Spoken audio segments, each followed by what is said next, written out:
नमस्कार। आप सभी का बहुत बहुत स्वागत है सदीनामा रोज़ाना बुलेटिन पत्रिका के चर्चित व्यंग्य कॉलम मांस के पीछे क्या है में। आप सुन रहे हैं 27 दिसंबर का हमारा व्यंग वीर रस का व्यंग्यकार।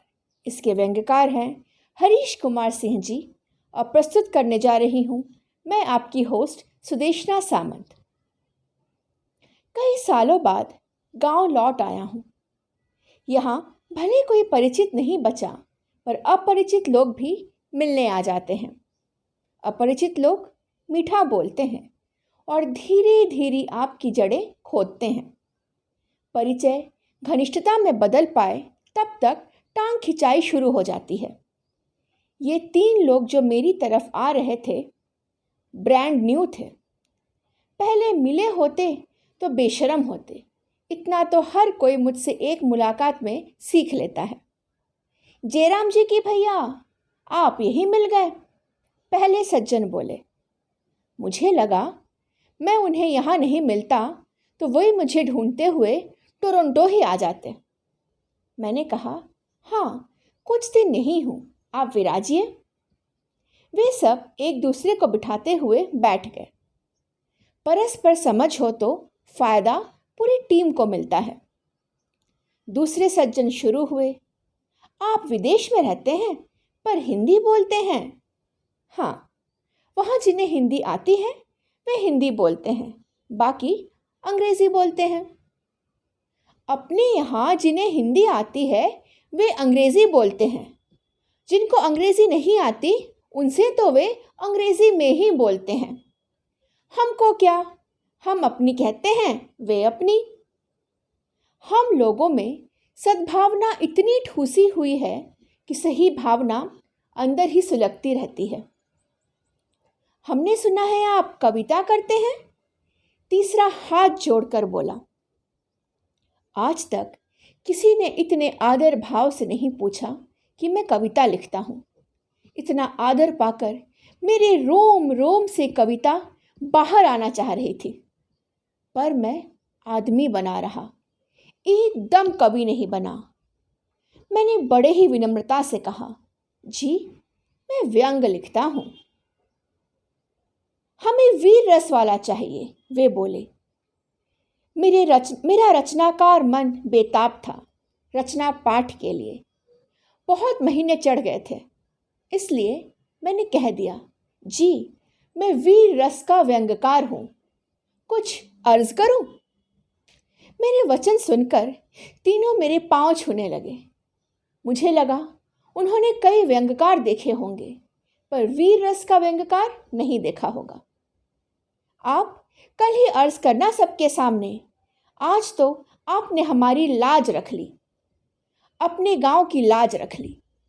कल कवि सम्मेलन है। आज ठेकेदार कविराज का फोन आया कि उनके वीर रस के कवि को चिकनगुनिया हो गया है। उन्होंने कहा कि आपके गांव में कोई वीर रस का कवि हो तो उसको श्रीफल देकर रोका कर लो। उन्होंने थैली में से श्रीफल निकाला और मेरे हाथों में रख दिया। इच्छा हुई उनसे पूछूं कि शॉल कब मिलेगी? शॉल नहीं तो दुशाला उड़ा देना। मंच पर कल फोटो खींचे तो कुछ सम्मान जैसा लगना चाहिए। कनाडा लौटकर बताने में प्रतिष्ठा बढ़ेगी कि भारत में लोगों ने बिना पैसे लिए सम्मान कर दिया। मैं और विनम्र हो गया। श्रीफल से तो भगवान प्रसन्न हो जाते हैं, मैं तो मनुष्य हूँ। मेरी आत्मा और आत्मीय बन रही थी। मैंने पूछा, कल कहाँ आना है और कब? टेकरी पर पशु मेला भरा है, वही आना है। सब कभी शाम को वहीं भरेंगे। आप पशु मेले में कवि सम्मेलन भरते हैं? मैंने आश्चर्य से पूछा। वहीं भरते हैं। मेले में हर साल बहुत पशु आते हैं। आप तो पहली बार आ रहे हैं। वे रुके, शायद कहना चाह रहे थे कि कविता सुनते हुए आदमी भाग सकता है, पशु सो सकता है, पर भाग नहीं सकता। वह नारायण प्रिय नंदी है, टिकाऊ श्रोता है, पर वे ऐसा कुछ नहीं बोले। उन्होंने उत्साहित होकर कहा, हमारे मेले में इस बार पशु राज्य मंत्री आ रहे हैं। अच्छी बात है। अब तक आदमी पशु हुआ करता था, अब पशु भी राज्य मंत्री होते हैं। ना भैया, राज्य मंत्री तो आदमी ही होते हैं, पशु को राजनीति थोड़ी ही आती है। मुझे अपने सामान्य ज्ञान के स्टेटस पर खेद हुआ।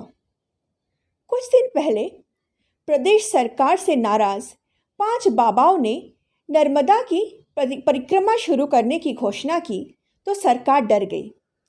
उसने पुण्य काम के लिए 5 बाबाओं को एक साथ राज्य मंत्री बना दिया। साधु बाबा राज्य मंत्री होते हैं तो राज्य मंत्री पशु कैसे हो सकते हैं?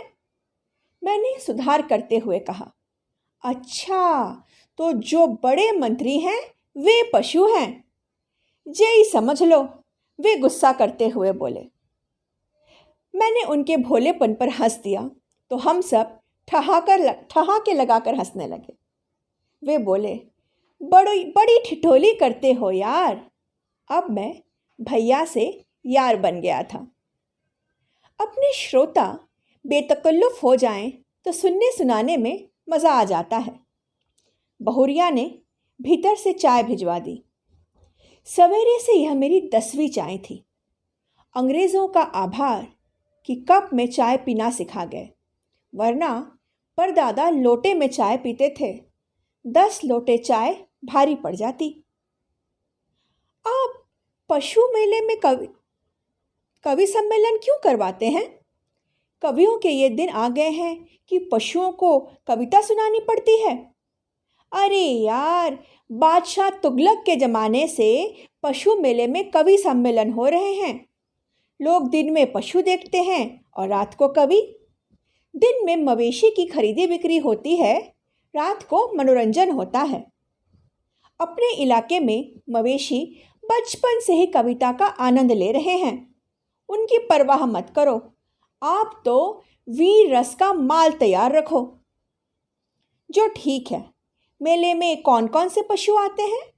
मैंने अपना ज्ञान बढ़ाने के हिसाब से पूछा। सब तरह के आते हैं। मुर्रा भैंसें होती हैं, नागौरी बैल, खच्चर, घोड़े, ऊंट, सांड, सब। सांड कौन खरीदता है भला? सांड तो खुला घूमते रहते हैं। वे दिन गए, अब सरकार खुद सांड खरीदती है। क्यों? सरकार के पास सांड कम है क्या? आप ठेठ विदेशी ठहरे। मेले में सैकड़ों विदेशी आते हैं। ओढ़नी, चूनर, घाघरे, चूड़ियाँ सब खरीदते हैं। हम उनके साथ खड़े होकर सेल्फी लेते हैं। वे मवेशियों के साथ सेल्फी लेते हैं। मवेशी आप लोगों के लिए अजूबा है। आप क्या जानो सांड? भारत में सरकार हर गांव में एक सांड रखती है।